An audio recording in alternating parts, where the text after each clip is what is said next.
Hello friends, எல்லாருக்கும் வணக்கம். நான் உங்கள் டேவிட் அன்பு. இன்றைக்கி நாம் இந்த வீடியோவில் ஒரு சீரியஸான முக்கியமான டாபிக் பார்க்க போகிறோம்.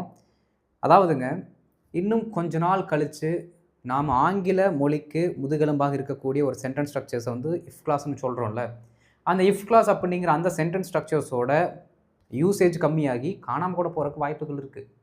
அப்போ அதை ரீப்ளேஸ் பண்ணுறதுக்கும் அதனால் நம்ம 100% என்ன மீனிங் கொடுத்தோமோ அந்த பர்டிகுலர் மீனிங்கை கொடுக்கக்கூடிய ஒரு ஆல்டர்னேட்டிவ் சென்டென்ஸை நாம் இப்போ கரண்ட்டில் இருக்கிறத நம்ம இப்போ லேர்ன் பண்ண போகிறோம்.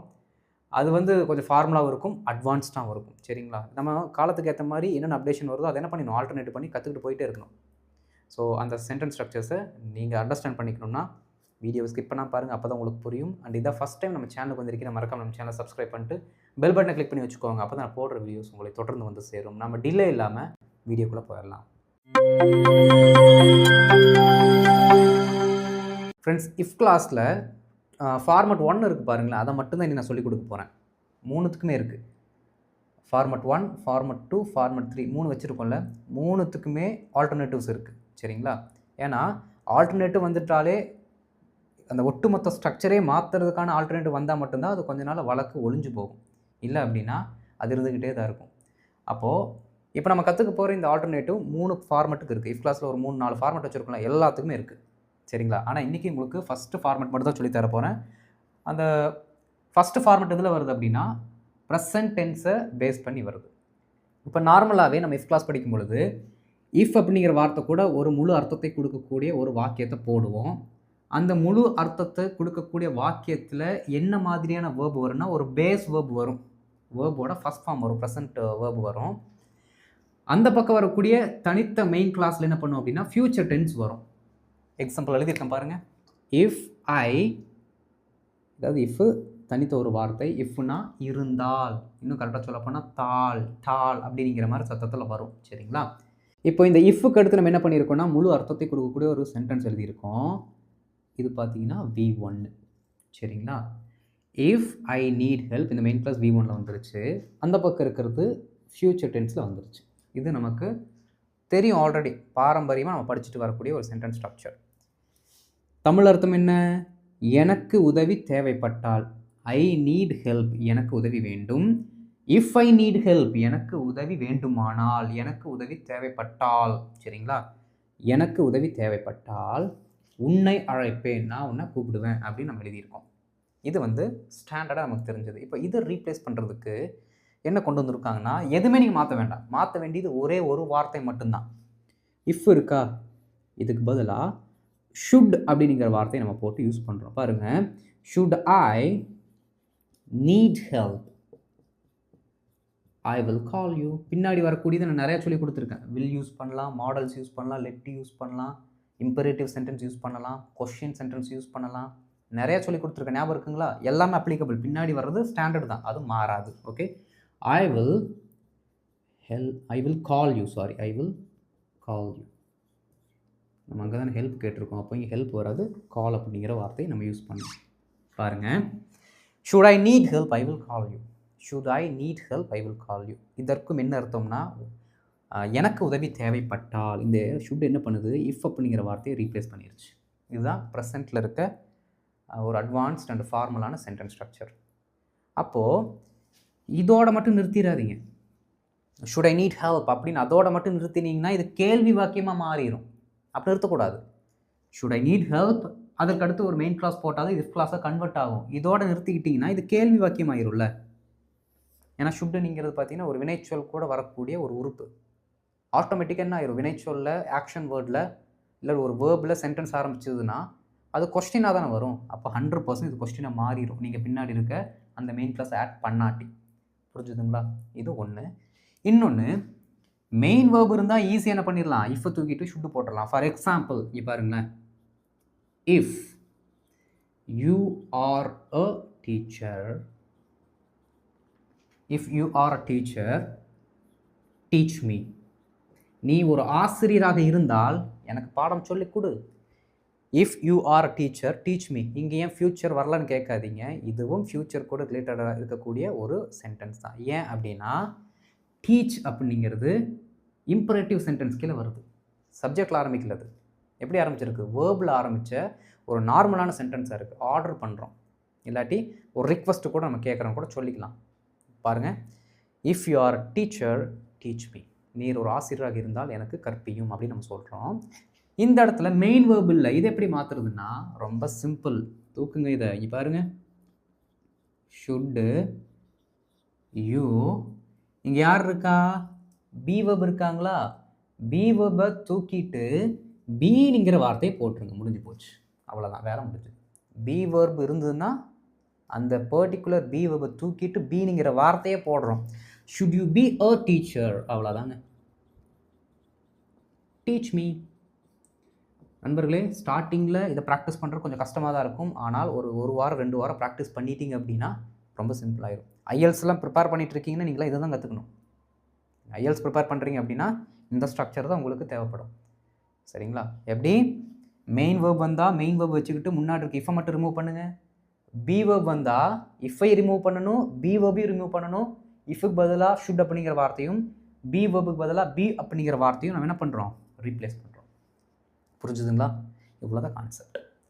ரொம்ப சிம்பிளான எக்ஸாம்பிள்ஸாக நம்ம பார்க்க போகிறோம். இதுவும் ரொம்ப சிம்பிளான கான்செப்ட் தான்.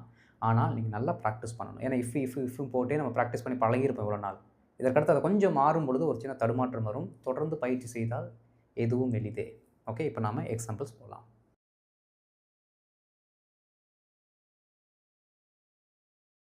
இப்போ ஒரு சில எக்ஸாம்பிள்ஸ் எழுதியிருக்கேன் பாருங்கள்.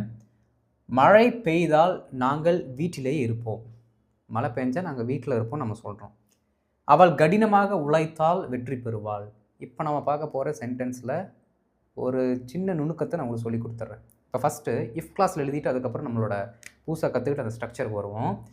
மழை பெய்தால், இஃப் இட் ரெயின்ஸ், எஸ் சேர்ந்து வந்துருச்சு.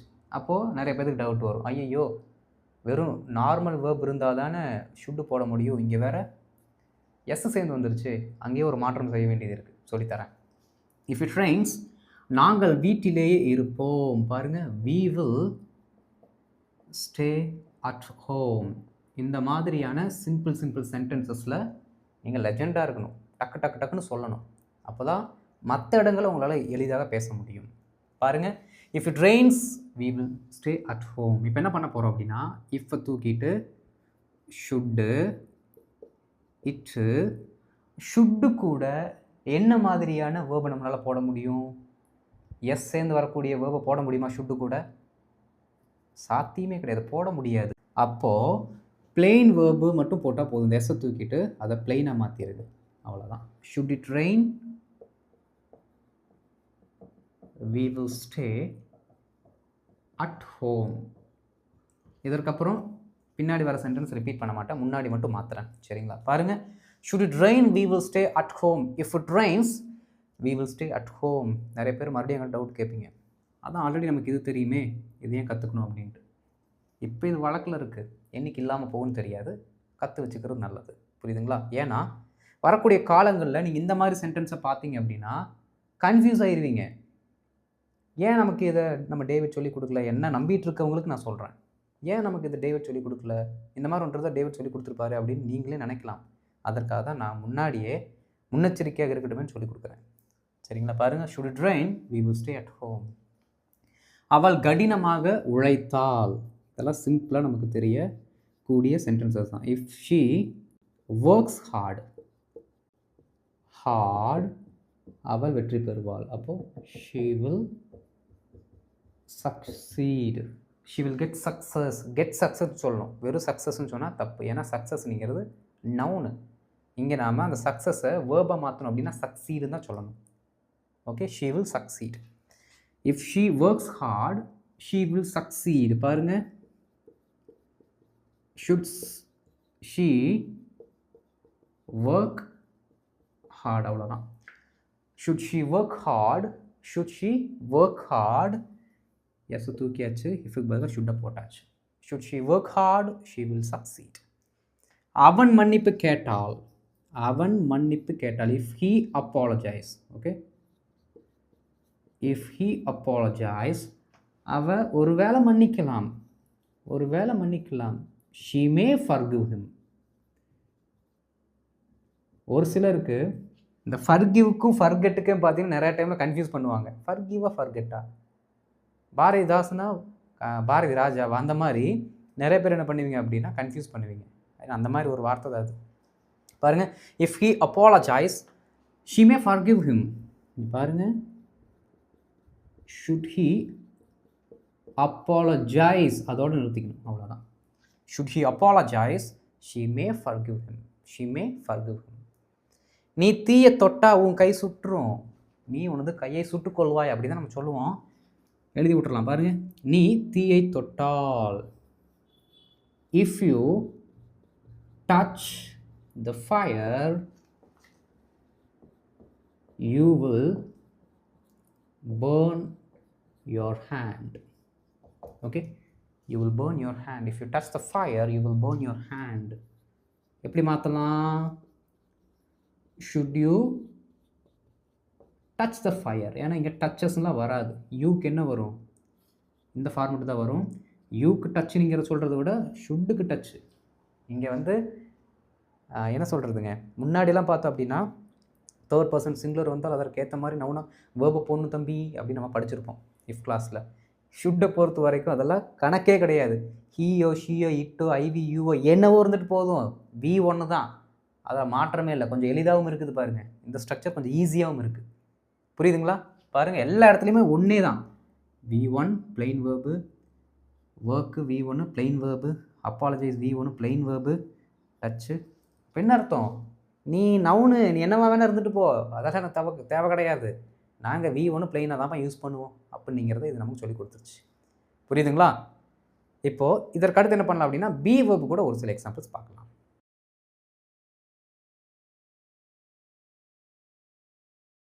ஃப்ரெண்ட்ஸ், இப்போது ஒரு சில சென்டென்சஸ் கொஞ்சம் ட்ரிக்கியாக இருக்க மாதிரி இருக்கும். ட்ரிக்கியெல்லாம் கிடையாது, அதுவும் ரொம்ப சிம்பிள் தான். பார்த்துடலாம் என்னென்னு. அவர் பிஸியாக இருந்தால் பிறகு உன்னை அழைப்பார். பாருங்க, இதெல்லாம் ரொம்ப simple. If he is busy, B verb கூட வருது. அவர் இவ்வாறாக இருந்தால், அவருடைய நிலைமையை சொல்கிறோம், அதான் பிஸி. அவர் பிஸியாக இருந்தால், அவருக்கு டைம் இல்லாமல் இருந்துச்சுன்னா உன்னை அப்புறமேல் கூப்பிடுவார். Okay, he will call you later. If he is busy he will call you later. அடுத்து பாருங்க, if he is busy, ifக்கு பதில் என்ன போடணும்? should போடணும். அடுத்து சப்ஜெக்ட். பி வேர்பை ரீப்ளேஸ் பண்ணுறதுக்கு பி அப்படிங்கிற வார்த்தையை போட்டு அதற்கு அடுத்து இருக்கிற வார்த்தையை போட்டால் வேலை முடிஞ்சுது. should he be busy? should he be busy he will call you later. should he be busy he will call you later. சிம்பிளாக தானே இருக்குது. அந்த ஷுட்டை வச்சு நல்லா ப்ராக்டிஸ் பண்ணி பாருங்கள், சொல்லி சொல்லி சொல்லி பாருங்கள், அப்போ தான் உங்களுக்கு ஈஸியாக இருக்கும். கடை திறந்திருந்தால் மளிகை பொருட்களை வாங்கலாம். If the shop is open, மளிகை பொருட்களை வாங்கலாம். Okay, we can buy groceries. we can buy groceries. If the shop is open we can buy groceries. இப்போ என்ன பண்ண போகிறோம்? should the shop be open? be openedன்னு போட்டுறக்கூடாது, be open, அவ்வளோதான். புரியுதுங்களா? ஓப்பன்டுன்னு போட்டால் தப்பாயிரும். ஏன்னா இங்கே என்ன வார்த்தை இருக்கோ அதை அப்படியே நீங்கள் ரீப்ளேஸ் பண்ணுறீங்க, வேறு எதுவுமே பண்ணக்கூடாது. நீங்கள் மாற்றக்கூடிய ரெண்டே ரெண்டு ஆட்கள் யாருன்னா இஃப்பும் பி வெப்புக்கு பதிலாக பி அப்படிங்கிற வேர்டும். புரியுதுங்களா? should the shop be open, should the shop be open we can buy groceries. அறை சுத்தமாக இருந்தால் நாம் அங்கே தங்கலாம். அறை சுத்தமாக இருந்தால், if the room is clean, the room is clean, neat and tidy, இது வேணாலும் சொல்லுங்க. Okay, if the room is clean, if the room is neat, நாம் அங்கே தங்கலாம். அங்கே can stay there, அவ்வளோதான். பாருங்க, if the room is clean we can stay there, if the room is clean we can stay there.